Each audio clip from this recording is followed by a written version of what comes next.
விஜய் ஆண்டனி அவர்கள்.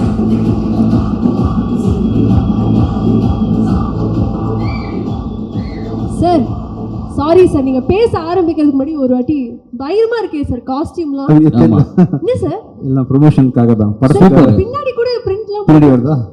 வாவ், சக்தி திருமகன் September 19th அண்ணன். ஆனா ப்ரமோஷன்ல கூட எமோஷன் நீங்க வந்து அந்த ப்ரமோஷனை மறைக்கல தெரியுமாண்ணே?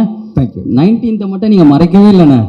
சரி, எப்போ பார்த்தாலும் கையை விட வச்சுங்க. சூப்பர்ண்ணே. இங்கே எங்களுக்காக சக்தி திருமகன் படத்துக்காக வந்திருக்கக்கூடியவங்க அனைத்து மக்களுக்கும் என்னுடைய மனமார்ந்த நன்றியை தெரிவிச்சுக்கிறேன். 25 படம் இது வரைக்கும் ஆயிருக்குன்னு சொல்கிறாங்க. என்னால் இப்போவும் நம்ப முடியல. இப்போ தான் ஜீவா சங்கரோட டைரக்ஷனில் நான் படம் ஷூட்டிங் ஆரம்பித்த மாதிரி இருக்குது. நேற்று சட்டுன்னு பார்த்தா 25 படம். ஆக்சுவலி இந்த 25 படத்தோட கவுண்ட் வந்து பார்த்திங்கன்னா ஃபுல்லாக ஹீரோ நடித்த படத்தெல்லாம் சேர்க்கல அவங்க. அந்த கிழக்கு கடற்கரை சாலையை பார்த்துருக்கீங்களா?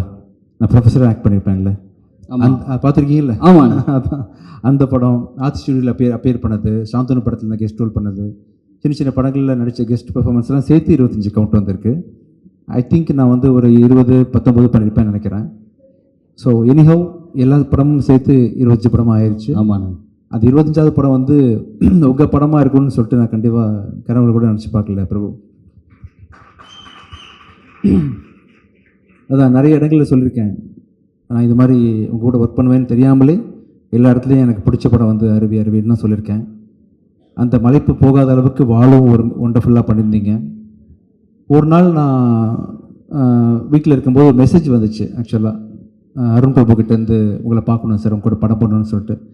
சத்தியமாக நம்பவே இல்லை பிரபு, நீங்கள் எனக்கு தான் மெசேஜ் பண்ணீங்கன்னு. விஜய் தேவரகொண்டா சில இன்டர்வியூவில் சொல்லியிருக்காரு, மச்சான் வா படம் பண்ணலாம் அப்படின்னு கேட்கும்போது, இல்லை மச்சான் நான் வரேன் மச்சான்னு சொல்லியிருப்பீங்க. நீங்கள் தான் வந்து பிஸியாக இருக்கேன், இல்லை அந்த கதை மேட்ச் ஆகலைன்ற மாதிரி உங்கள் பதிலெலாம் சொல்லியிருக்கீங்க. ஒருவேளை விஜய் தேவரகொண்ட அவருக்கு போகிற மெசேஜ் எனக்கு தெரியாமல் போட்டிங்களோன்னு நினச்சி பார்த்தேன். அப்புறம் நீங்கள் நேரில் வந்து பார்க்கும்போது கூட நீங்கள் கதை சொன்ன விதம், பர்சனாலிட்டி எல்லாத்தையுமே வந்து